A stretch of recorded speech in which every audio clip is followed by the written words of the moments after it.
All right, Miles, let's move on to the Atlanta Falcons here for a little bit. Look, so far this free agency period, there's been a lot of teams dominating the news, making a lot of big time moves, grabbing a lot of big names. The Falcons have made some of those moves, but they've actually been really quietly under the radar, doing a heck of a job addressing their roster holes and building a quality football team by getting good players, kind of the next tier of athletes and next tier of players, bringing them on team-friendly deals. And we've got a report showing that the Falcons continue to do that, and while their future looks really bright because of it.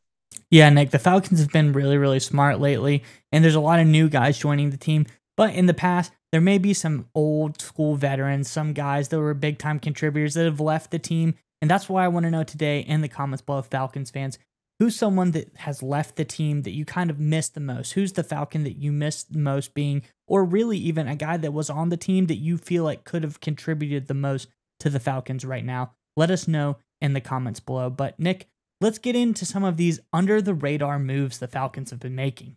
Yeah, so anytime you're a team, you obviously want to go into free agency in an off-season period with key goals. And if you've got a rookie quarterback, right, or a quarterback on that rookie deal, I should say, your number one goal is to surround him with as many quality weapons or offensive linemen as possible, however you can do it. And number two is find the biggest hole on your roster and just do everything you can to address it. And the Atlanta Falcons have done just that to a perfect T. You go back to the beginning of the period where they traded for Jonnu Smith.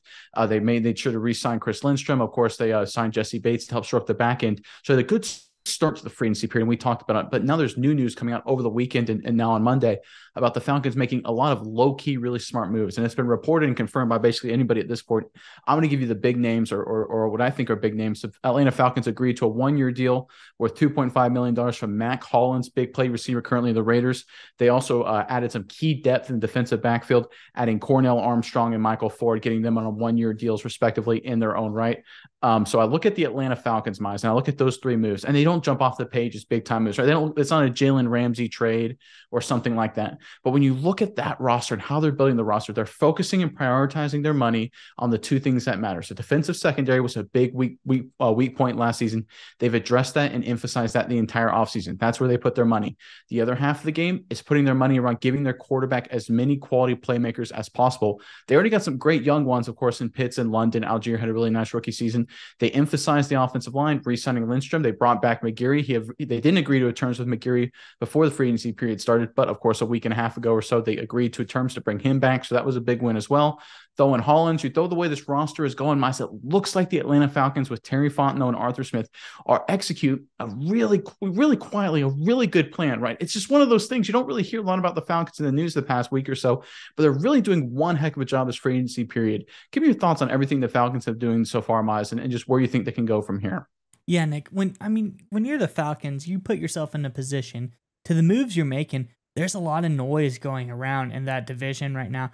If you're not the Carolina Panthers, hedging your next 2 first-round draft picks and, trading away your best receiver to get the first overall pick, it kind of goes under the radar, a lot of the stuff you're moving. When you're not Tampa Bay moving off of Tom Brady, trying to figure out that succession plan, and then the Saints as well. There's a lot of moves going on in the offseason where the Falcons have had the chance to kind of slide under the radar, as you say, in the NFC South. They've made all these moves where, the re-signing of the offensive line, shoring up that really strong offensive line, quietly improving the defense. I love the Bates signing. I love the Armstrong signing.